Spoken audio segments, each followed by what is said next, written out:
Buenas tardes, hermanos. Le damos gracias a Dios porque nos permite estar aquí, ¿verdad? Dice la Biblia, mirad cuán bueno y cuán delicioso es habitar los hermanos juntos. Y hoy estamos habitando juntos, alabando, glorificando el nombre de nuestro Señor Jesús. Y le damos gracias a Dios porque nos permite estar aquí. Les voy a invitar que inclinemos nuestro rostro delante del Señor y que solicitemos la bendición del Altísimo para que la palabra que hoy vamos a tocar sea de bendición para nuestras vidas. Padre Santo, en esta tarde yo te doy gracias porque eres bueno, porque eres misericordioso, porque nos has traído hasta aquí con un propósito y es hermoso, Señor, habitar con cada uno de mis hermanos, Señor, gozarme con cada uno de mis hermanos y tributarte la alabanza que solamente tú mereces.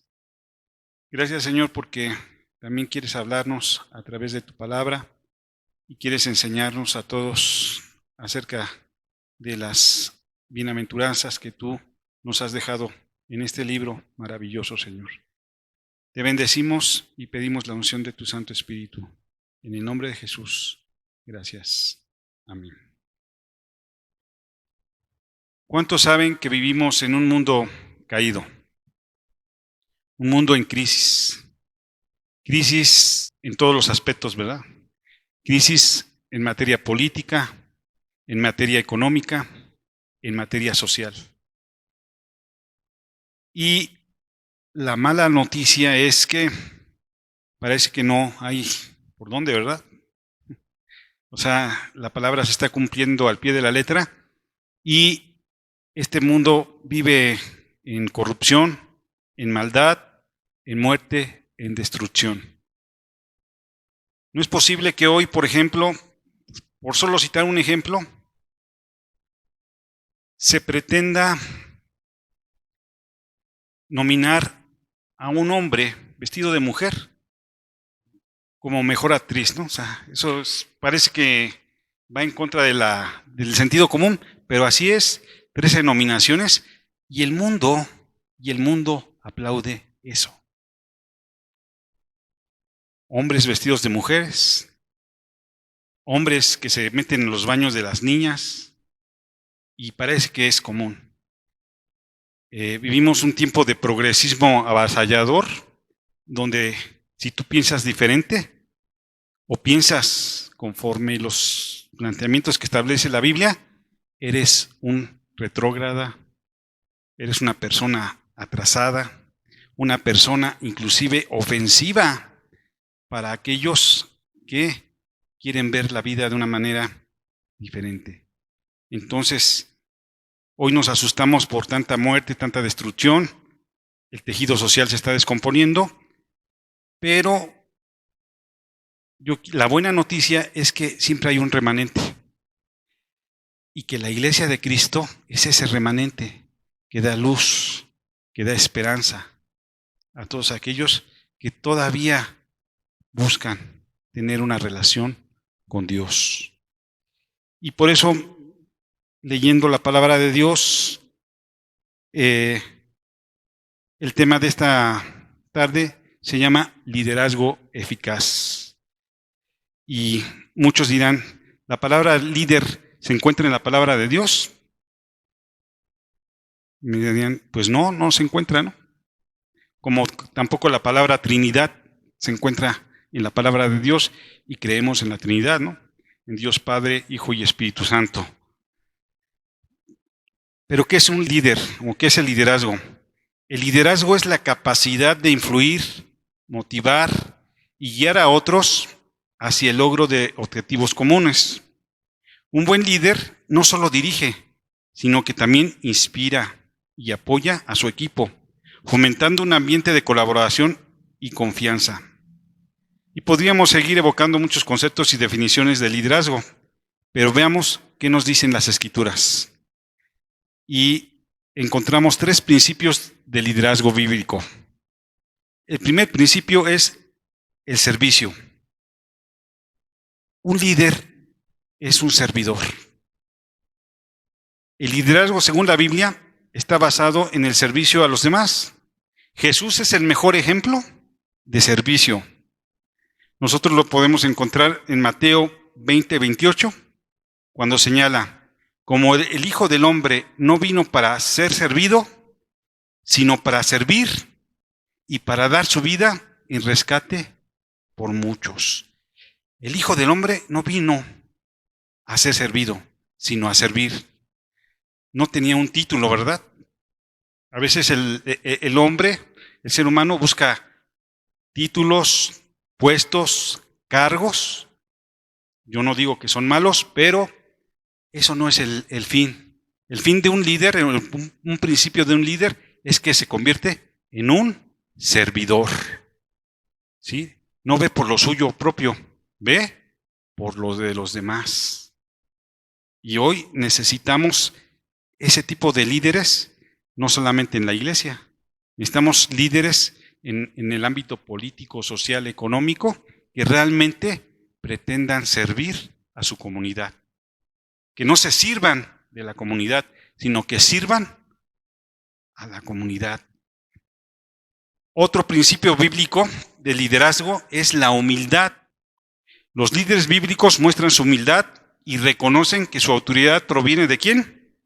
Proviene de Dios. Filipenses 2, versículos 3 al 8 dice, no hagáis nada por contienda o por vanagloria, antes bien con humildad, estimando a cada uno a los demás como superiores a él mismo, no mirando cada uno por lo suyo propio, sino cada cual también por lo de los otros. Haya pues en vosotros este sentir que hubo también en Cristo Jesús, el cual siendo en forma de Dios, no estimó en ser igual a Dios como cosa que aferrarse, sino que se despojó de sí mismo, tomando forma de siervo, hecho semejante a los hombres, y estando en la condición de hombre, se humilló a sí mismo, haciéndose obediente hasta la muerte y muerte de cruz. Entonces, ¿cómo debe ser un líder? Humilde.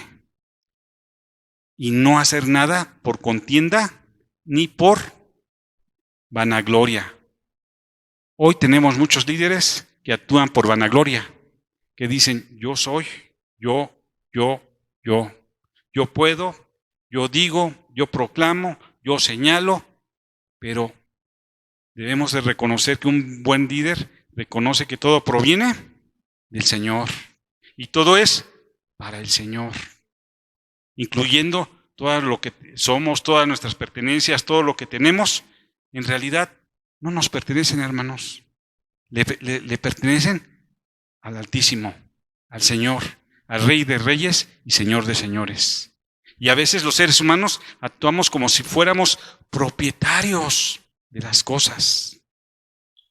Y no lo somos. Simplemente somos mayordomos. ¿Qué es un mayordomo?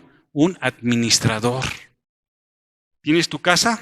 ¿Tienes tu auto? ¿Tienes tus cuentas? ¿Tienes tu trabajo? Simplemente eres un mayordomo.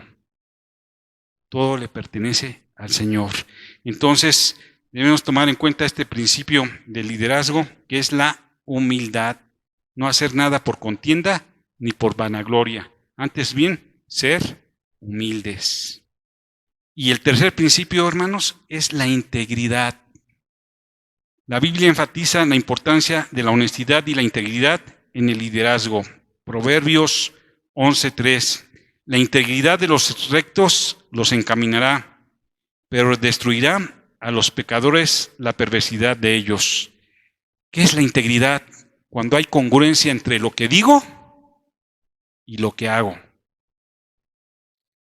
¿Sí? Cuando no importa quién me vea, voy a hacer lo correcto simplemente porque lo tengo que hacer. Nadie necesita dar cuenta de lo que yo hago, porque el Señor ve mis acciones, ve mi comportamiento, ve lo que soy, y este principio lo debemos de tomar muy en cuenta, porque de lo contrario caeríamos en la hipocresía. Entonces la integridad de los rectos los encaminará, los guiará, los pondrá por cabeza y no por cola. ¿Sí? Entonces, los principios del liderazgo bíblico, hay más, pero 3 que son muy importantes y los vamos a ver todavía más adelante, aplicados a un personaje de la Biblia, que es el servicio, la humildad y la integridad. Y tenemos personajes bíblicos en la Biblia que a mí me impactan, como Moisés. Moisés, guiando a los israelitas fuera de Egipto, mostró paciencia y confianza en Dios. Lo podríamos buscar, pero está en Éxodo 3:14. David, como rey de Israel, demostró coraje, fe y, algo que es bien importante, arrepentimiento. Cuando él se equivocó, él mostró un arrepentimiento genuino delante del Señor. Los líderes también se equivocan, los líderes también pueden caer, pero lo más importante es que también se pueden arrepentir. ¿Sí? Pablo, su liderazgo en la iglesia primitiva se basó en la enseñanza y en la creación de las primeras comunidades cristianas. Muchos autores dicen que si no fuera por Pablo, el evangelio no se hubiera expandido como se hizo, y hoy la iglesia es lo que es gracias a la figura de Pablo. Yo difiero un poco de ello. Yo creo que la iglesia es gracias al evangelio de Jesús y a que Dios usa a personajes como Pablo, como Timoteo, como Tito y como muchos más para establecer su reino. Y Dios quiere utilizarnos a todos y cada uno de nosotros para expandir su reino. Y al principio hablábamos de que vivimos un tiempo de crisis, ¿sí? Crisis en todos los aspectos, hasta en las familias hay crisis. Pero la buena noticia es que Jesús está con nosotros y que el evangelio de Jesús da esperanza al ser humano. Y hoy necesitamos de esos líderes que sean serviciales, que sean humildes y que sean íntegros, para que podamos ser influencia donde estamos. ¿Dónde es donde nos desarrollamos? Primeramente, en nuestro hogar, en nuestra casa. Tenemos que ser líderes en nuestra casa, íntegros. Tenemos que ser líderes en nuestro trabajo. Hacer las cosas como si fueran, ¿para quién? Para el Señor. Y si nosotros lo hacemos de esa forma, vamos a hacer influencia con todos los que nos rodean. Líderes en nuestra comunidad. ¿Cuánto requiere nuestra comunidad de líderes honestos, transparentes, íntegros? En el gobierno. Nuestros gobernantes se comportan de esa manera. ¿Por qué? Porque no conocen al Señor. Pero a lo mejor también no hay quien les haya presentado el evangelio de las buenas nuevas de salvación y por eso se comportan de esa forma. Y en esta tarde me gustaría ver un líder que para mí impacta mi vida y centrarnos en él. Y vamos a ver que Nehemías tenía estas 3 características. Hacía las cosas por servir a los demás, tenía humildad y tenía integridad. Pero vamos a centrarnos un poquito en lo que es el libro de Nehemías. Se dice que Nehemías fue escrito por él mismo, como una especie de autobiografía, y algunos otros autores dicen que fue escrito por Esdras. No importa por quién haya sido escrito, lo importante es que trae una enseñanza para nuestras vidas. ¿A quién fue escrito? ¿A quién fue dirigido? Hacia los judíos. ¿Y cómo están los judíos en ese momento? Dispersos, ¿no? Se los habían llevado a muchos cautivos, entre ellos a Nehemías. ¿En dónde fue escrito? En Jerusalén. Pero ¿qué hacía Nehemías? Él tenía un trabajo, era el copero del rey. Y su función como copero del rey era probar el vino, los alimentos del rey, porque en aquellos momentos, como hoy, los líderes pueden sufrir ¿qué? Un atentado, ¿no? Y los podrían envenenar. En ese tiempo era muy común que los envenenaran. Entonces el copero del rey era el que probaba. Y él había creado una sinergia, una relación con Atarjexes, que era el rey, y él tenía esa relación con él y él probaba la copa. Sin embargo, Nehemías recibió una noticia. Cuando llegan sus hermanos de Jerusalén, lo primero que les pregunta, ¿cómo está la ciudad? ¿Cómo están los habitantes? ¿Y cuál fue la noticia que le dieron? La ciudad está devastada y está quemada. ¿Y los habitantes cómo vivían? En gran afrenta. ¿Y él qué hizo? Él se sintió. Él tuvo una carga impresionante en su corazón. Cuando él recibió esa noticia, él dijo, no es posible que el pueblo esté en esas condiciones. Y él podía tomar dos decisiones. La primera decisión, y yo creo que la más fácil, pues si bien es cierto, él tenía un trabajo difícil, que era probar la copa, los alimentos del rey, también es verdad que él vivía cómodamente en el palacio y que él tenía todas las comunidades ahí y que él no podía estar preocupado por personajes que ni siquiera lo conocían. Sin embargo, él se preocupó por las condiciones en las que se encontraba el pueblo. Y entonces él tomó una decisión. Él dijo, es necesario reconstruir los muros de Jerusalén, los cuales, por cierto, tienen un simbolismo muy importante. Una ciudad fortificada es una ciudad fuerte, una ciudad que impone. Y en este caso, los muros estaban derribados. Y yo me pregunté cuando estaba leyendo aquí a Nehemías, ¿y por qué las personas que vivían devastadas y había gente de linaje en Israel, en Jerusalén, por qué de ahí no surgió el líder? ¿Por qué tuvo que surgir el líder de afuera y no de adentro? Y yo meditaba, lo que sucede es que a veces la gente ya se había acostumbrado a vivir en esas circunstancias. Ya se habían acostumbrado a vivir con el muro caído, con la puerta de la entrada quemada, y ya no tenían ese ánimo de salir adelante. En cambio, Nehemías vivía en un palacio. Su visión era diferente. Y él amaba a Dios, seguramente, y amaba la ciudad. Por tal motivo, él se propone reconstruir ese muro que estaba caído. Y las personas que estaban ahí, desafortunadamente, ya se habían acostumbrado. ¿Cuántas veces, hermanos, nos hemos acostumbrado a vivir en una sociedad caída? En donde hay muerte y hay destrucción, y hay secuestros, y hay trata de personas, y hay pedimento de piso. Ya lo estamos viendo como algo normal, que sucede día a día. Mientras no me toque a mí, mientras no le pase a nadie de mi familia, no pasa nada. Pero déjenme decirles, hermanos, que esto pasa día a día en esta sociedad. Y la pregunta es, ¿qué estamos haciendo para que esto cambie? Como iglesia, ¿qué estamos haciendo?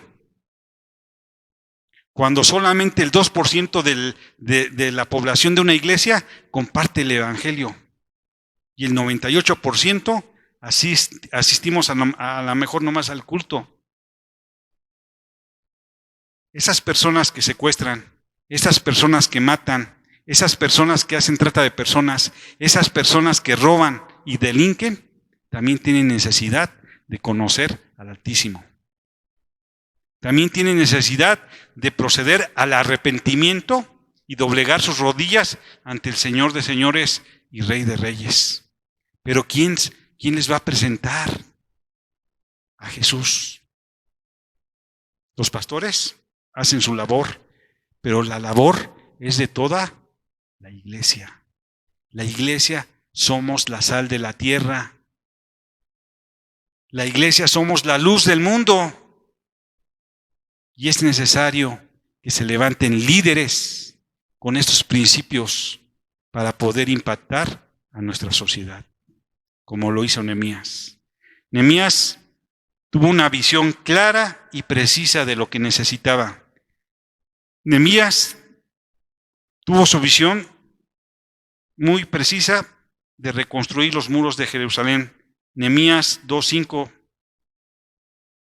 Y dije al rey: si le place al rey y tu siervo ha hallado gracia delante de ti, envíame a Judá, a la ciudad de los sepulcros de mis padres, y la reedificaré.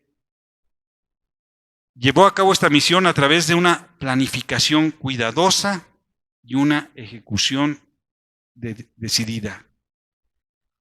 Él le dijo al rey: yo quiero ir a reconstruir.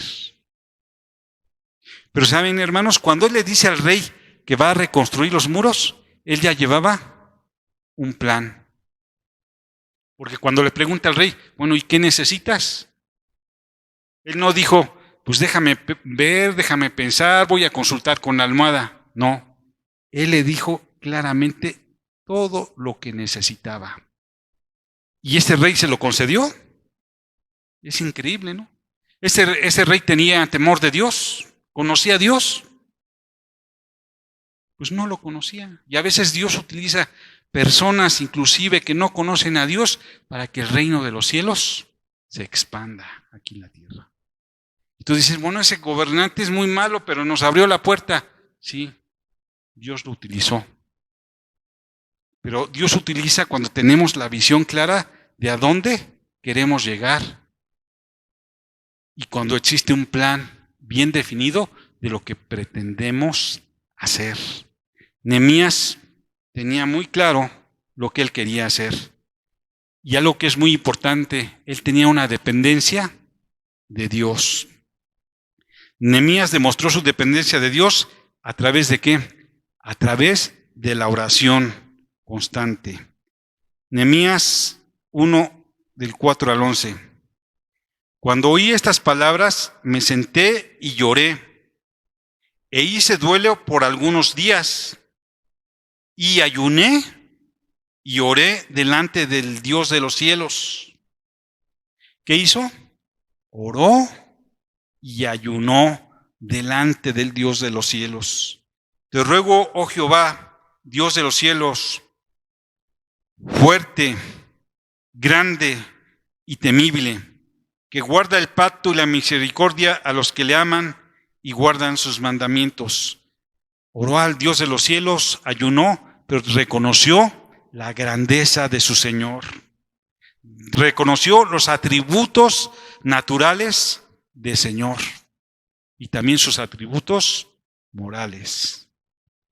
Esté atento ahora tu oído y abierto tus ojos para oír la oración de tu siervo, que hago ahora delante de ti día y noche. O sea, no era una oración de 5 minutos, ¿verdad? Ni esporádica. Era una oración constante. ¿Por qué? Porque los muros estaban derribados y la gente estaba devastada. Él necesitaba orar de día y de noche. Por los hijos de Israel, tus siervos, y confieso los pecados de los hijos de Israel que hemos cometido contra ti. Sí, yo y la casa de mi padre hemos pecado. Qué interesante, ¿verdad? Oró, ayunó, clamó, pero también reconoció los pecados. ¿De quién? De él y del pueblo. Y se humilló delante de su Señor para pedir, para clamar, para interceder. Amén. Acuérdate ahora de la palabra que diste a Moisés tu siervo, diciendo: si vosotros pecareis y os dispersare por los pueblos, pero si os volviereis a mí y guardareis mis mandamientos y los pusiereis por obra, aunque vuestra dispersión fuese hasta el extremo de los cielos, de ahí os recogeré y os traeré al lugar que escogí para hacer habitar ahí mi nombre. ¿Sí? Entonces, ya oró, ya clamó, ya ayunó, ya reconoció sus pecados. Ahora le dice, Señor, te recuerdo algo. Te recuerdo tus promesas. Tú tienes una promesa para tu pueblo. Aunque fuéramos dispersados, tú nos harás regresar. Hasta el día de hoy, los judíos tienen esa promesa. Ellos dicen, nosotros tenemos que ir a Jerusalén y un día vamos a habitar Jerusalén. Porque es una promesa que les dio el Padre. No se las dio cualquier persona. Y aquí vemos a Nehemías que está reclamando de alguna forma esa promesa que el Señor había hecho. Ellos pues son tus siervos y tu pueblo, los cuales redimiste con tu gran poder y con tu mano poderosa. Te ruego, oh Jehová, esté ahora atento tu oído a la oración de tu siervo y a la oración de tus siervos, quienes desean reverenciar tu nombre. Concede ahora buen éxito a tu siervo y dale gracia delante de aquel varón, porque yo servía de copero del rey. La oración es tan importante que él le dice, reconoce la grandeza del Señor, reconoce el pecado del pueblo, el pecado de él mismo, pero algo que es bien importante, él no reconoció, yo soy Nehemías, y como soy Nehemías, yo puedo ir y puedo reconstruir el muro. No dijo eso, ¿verdad? ¿Qué dijo? Dame gracia delante de aquel hombre. A veces queremos actuar en nuestras propias fuerzas y decir, yo lo puedo, yo soy muy capaz, soy muy inteligente, tengo todas las habilidades para salir adelante. Pero no, hermanos, nosotros dependemos del Altísimo. Y si nosotros dependemos del Altísimo, solamente hay que pedirle de su gracia, porque su gracia es suficiente. Por su gracia cubre multitud de pecados. Y por su gracia somos salvados. No es por mis obras, ni por lo fuerte, ni por lo que yo pueda hacer. Es el Señor actuando a través de todos y cada uno de nosotros. ¿Tienes problemas en tu trabajo? ¿Tienes problemas en tu familia? ¿Tienes problemas en tus relaciones? Tenemos que acudir al Señor a través de la oración constante. ¿Qué pasaría si oráramos diario, día y noche por México? Entonces se cumpliría, ¿verdad? México para Cristo. Yo cuántas veces he escuchado esa frase, ¿no? De jóvenes, hasta había un canto, México para Cristo, México para Cristo. Cristo es vida. Y todos orábamos y clamábamos, pero si realmente clamáramos con un celo profundo por este país, ¿creen que caerían los secuestradores? ¿Creen que caerían los malos gobiernos? ¿Creen que caerían la trata de personas? ¿Quién puede resistir el poder de Dios? Nadie puede resistir el poder de Dios, hermanos. Dios es más poderoso que todo problema que nosotros podamos ahorita señalar. Y Nehemías reconoció su dependencia a Dios. La pregunta en esta tarde es, ¿cuánto dependemos nosotros de Dios? ¿O dependemos de nosotros mismos? ¿De las circunstancias? ¿De nuestros conocidos? ¿De nuestras palancas? No, hermanos. Nuestra dependencia tiene que ser del Altísimo. El siguiente punto que podemos observar en la vida de Nehemías es la resolución y perseverancia. A pesar de enfrentar oposición y críticas, Nehemías se mantuvo firme en su propósito. ¿Creen que llegó con sus propios amigos del linaje de Judá, los judíos, y le recibieron con buena voluntad? ¿Realmente creen que todos dijeron, qué bueno que llegaste, Nehemías, y vas a reconstruir el muro?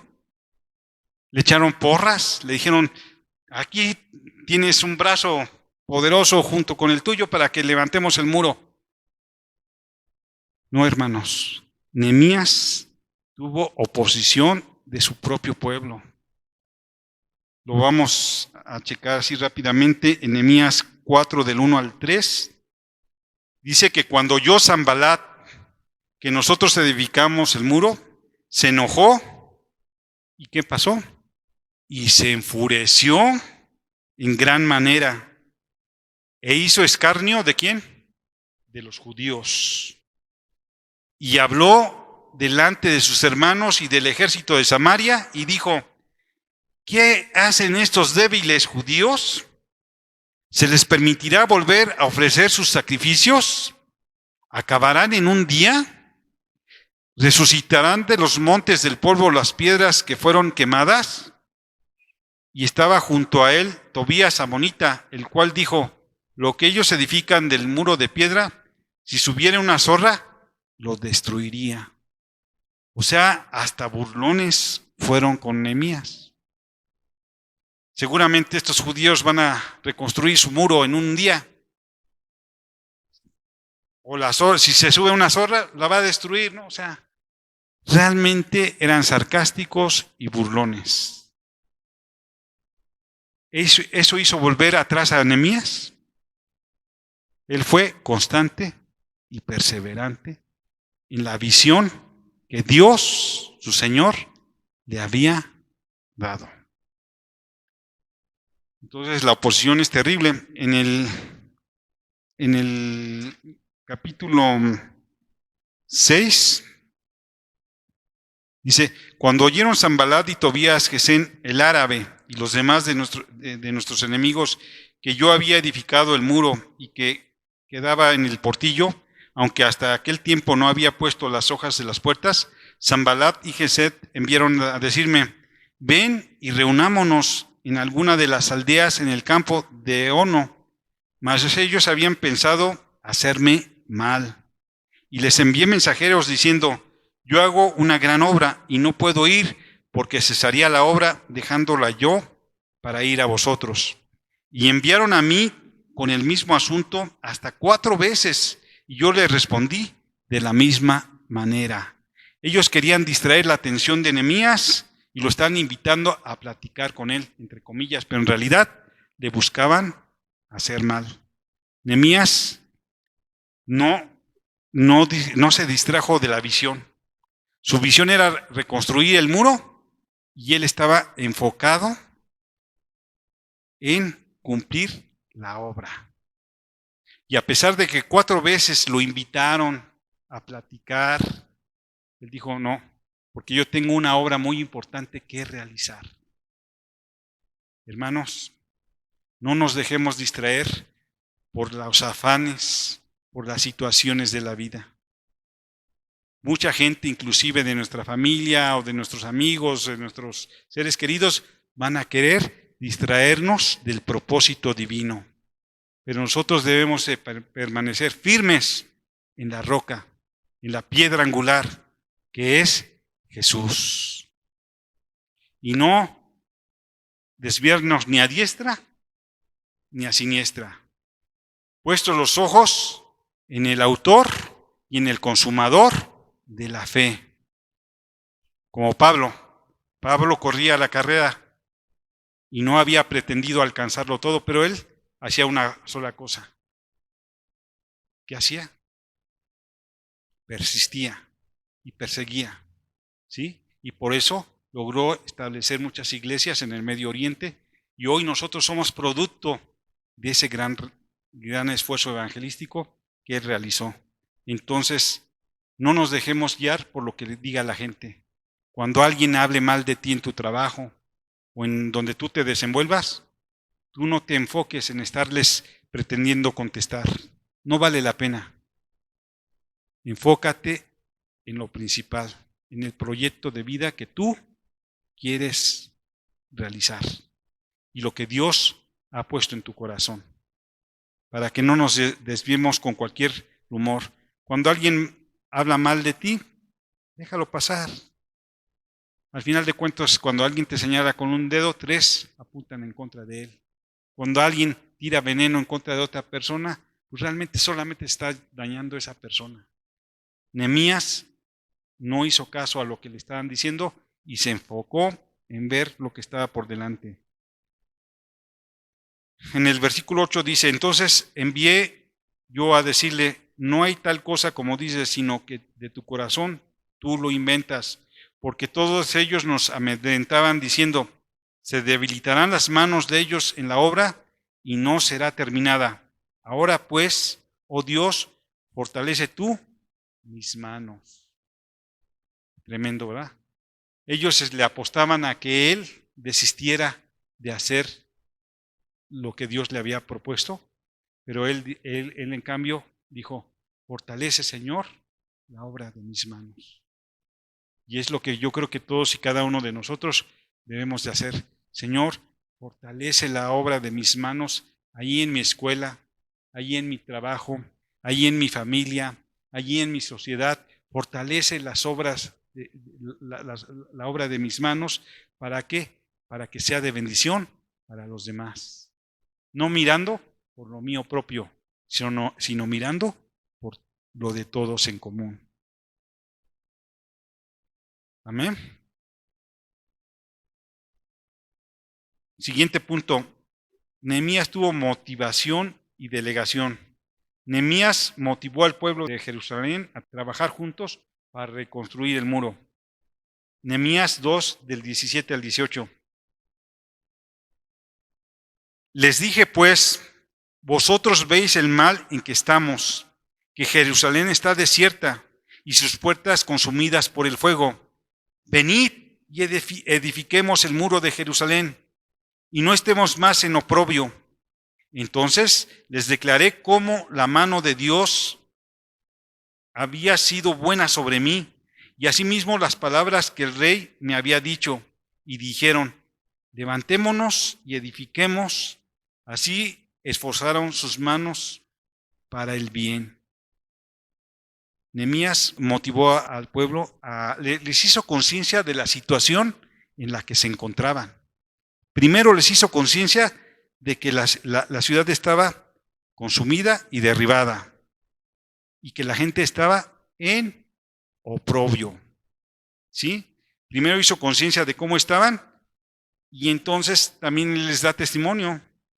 Les declaré cómo la mano de mi Dios había sido bueno sobre mí. Él dio testimonio. Dios es bueno conmigo. No estamos solos. No lo vamos a hacer por nuestras propias fuerzas. No lo vamos a hacer por nuestras propias habilidades, ni por nuestra propia inteligencia. Lo vamos a hacer porque Dios está con nosotros. Y entonces hubo una consecuencia, hubo una respuesta.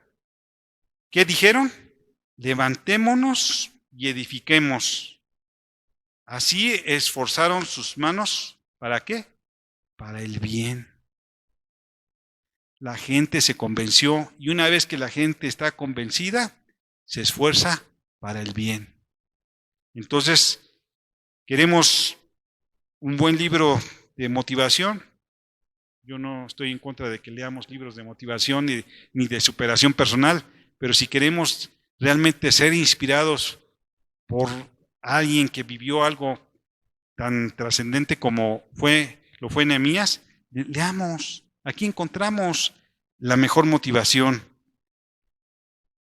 Y el siguiente punto es que Nehemías actuó con integridad y se preocupó por la justicia social, ayudando a los pobres y confrontando las injusticias. Nehemías 5, del 1 al 13, que dice, entonces hubo un gran clamor del pueblo y de sus mujeres contra sus hermanos judíos. Había quien decía, nosotros, nuestros hijos y nuestras hijas, somos muchos, por tanto hemos pedido prestado grano para comer y vivir. Y había quienes decían, hemos empeñado nuestras tierras, nuestras viñas y nuestras casas para comprar grano a causa del hambre. Y había quienes decían, hemos tomado prestado dinero para el tributo del rey sobre nuestras tierras y nuestros hijos como sus hijos.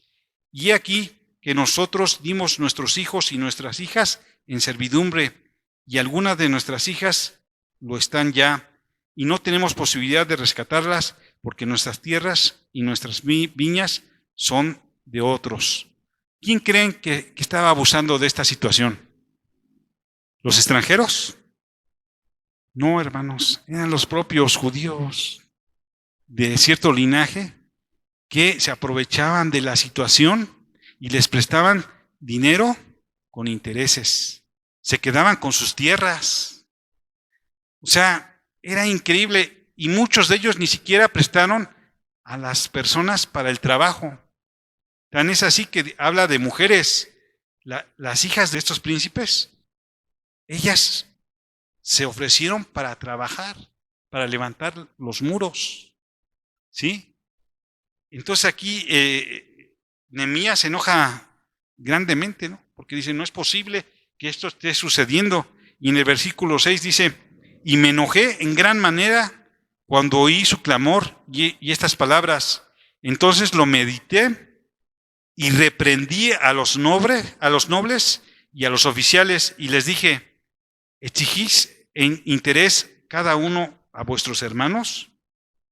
Y convoqué contra ellos una gran asamblea y les dije, nosotros según nuestras posibilidades rescatamos a nuestros hermanos judíos que habían sido vendidos a las naciones y vosotros vendéis aún a vuestros hermanos y serán vendidos a nosotros.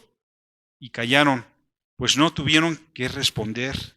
Y dije, no es bueno lo que hacéis, no andéis en el temor de nuestro Dios para no ser oprobio de las naciones enemigas nuestras.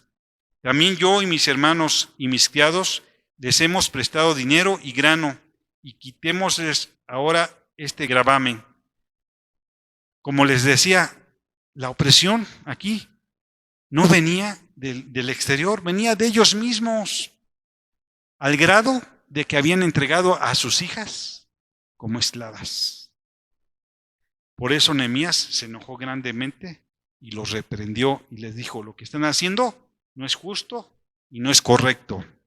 ¿Sí? En el versículo 12 dice, y dijeron, lo devolveremos y nada les demandaremos, haremos así como tú dices. ¿Resultó la reprensión? Pues sí, sí resultó. Estas personas se sintieron avergonzadas por lo que están haciendo y entonces convoqué a los sacerdotes y les hice jurar que harían conforme esto. Siempre va a haber gente que se va a aprovechar, gente que no solamente va a criticar, sino aparte de criticar, se va a aprovechar de la situación. En tiempo de crisis, ¿se acuerdan cuando el COVID? ¿Cómo se lucraba con el oxígeno? Era increíble, ¿no? La gente necesitaba oxígeno y había gente que se estaba aprovechando de esa situación. Y siempre en cada crisis pasa lo mismo. Hay personas que aprovechan para hacerse de una situación que no les corresponde. Y aquí Nehemías los reprendió, los exhortó y afortunadamente se arrepintieron. Pero les encargó a los sacerdotes que estuvieran al pendiente de esta situación. Entonces, ¿qué vemos aquí? Nehemías fue un líder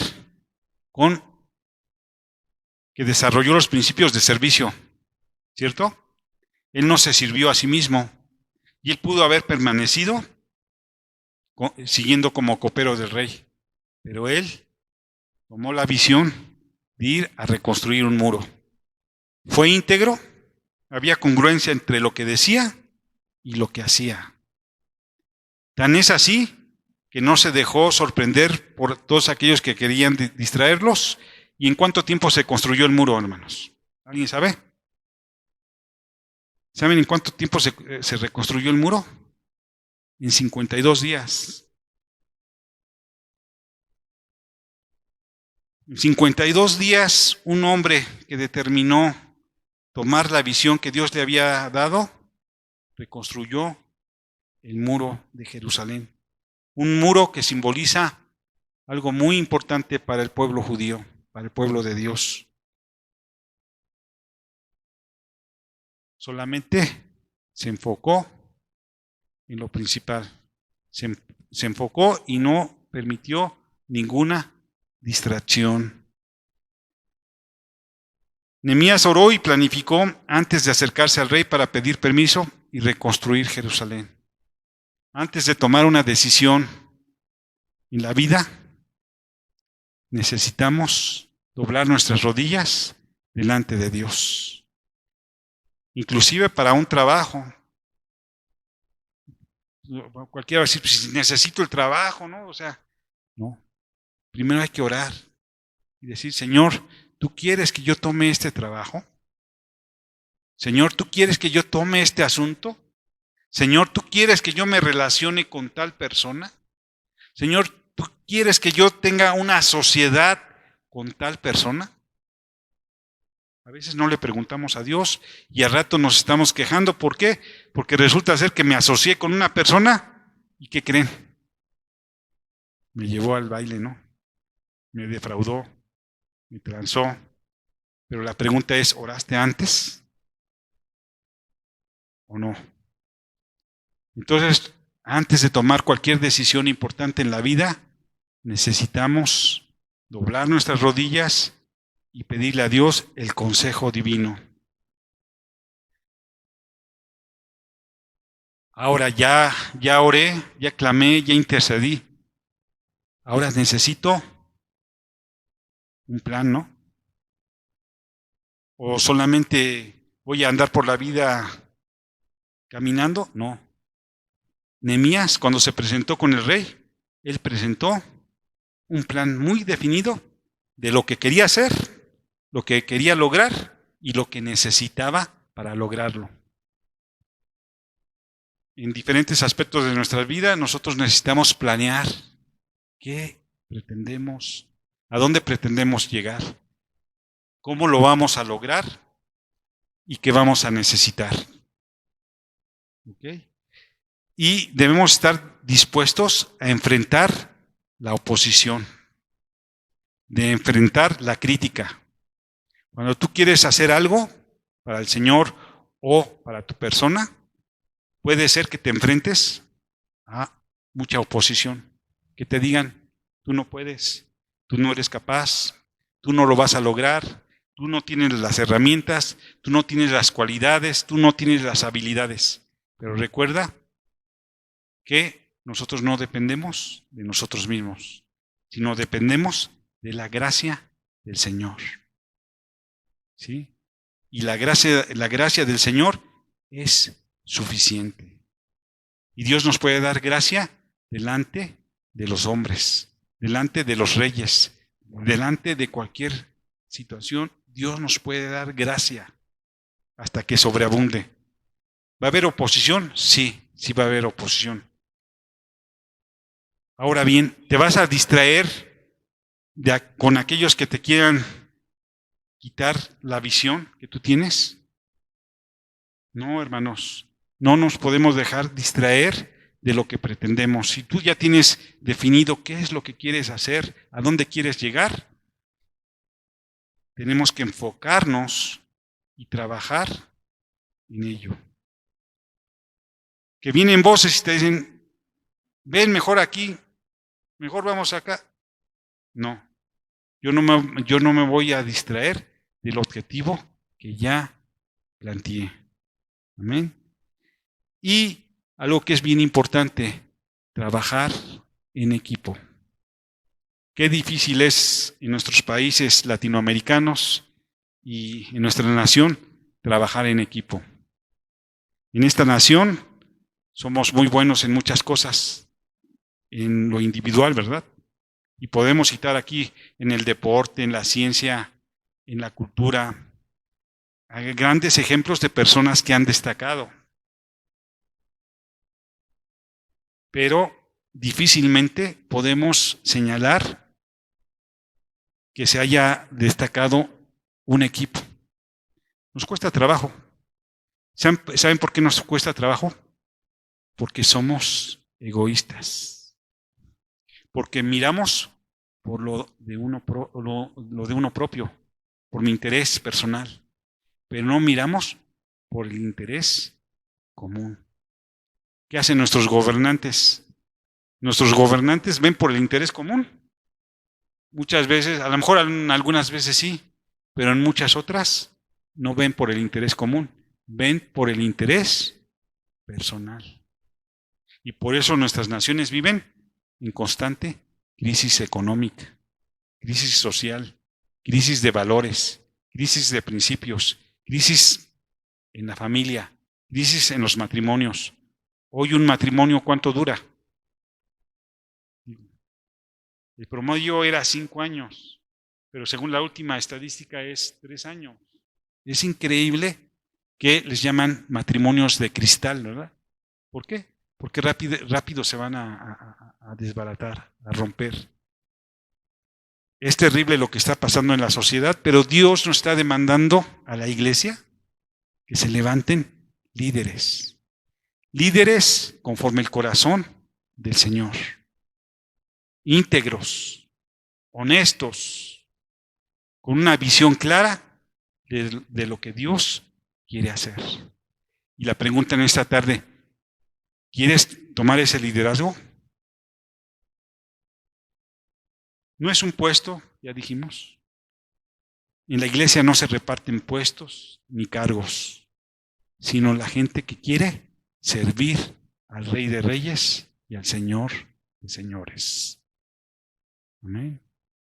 Hay decisiones que tomar importantes en nuestras vidas. Aún la gente que somos más adultos que los jóvenes, siempre tenemos que tomar decisiones. Pero esas decisiones deben de estar puestas a los pies de Cristo. En oración, en clamor, en reconocer la grandeza del Señor y reconocer que Él lo puede hacer a través de mí. Amén. ¿En cuántos días vamos a reconstruir nuestra vida, hermanos? Nuestro proyecto de vida. ¿En cuántos días? No lo sé, pero Dios sí lo sabe.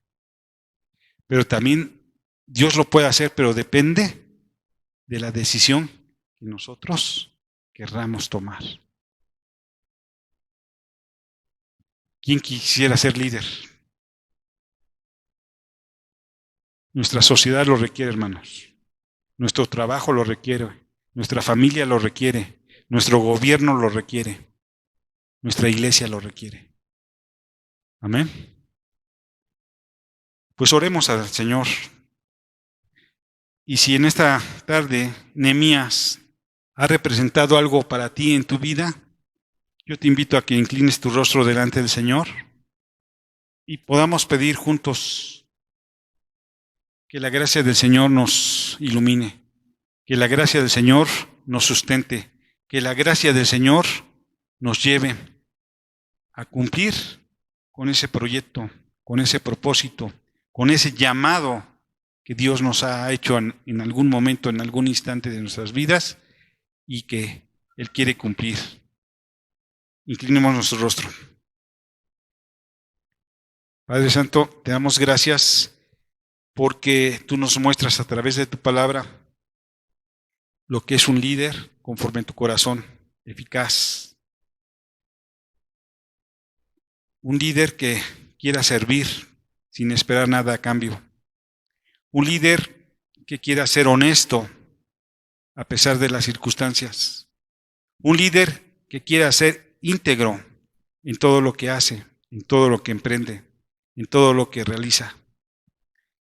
Que a pesar de las circunstancias de la vida, a pesar de tantas situaciones que podamos nosotros observar en nuestra sociedad, en nuestro mundo caído, tengamos la certeza, Señor, de que tú estás con nosotros y que tu gracia es suficiente, Señor.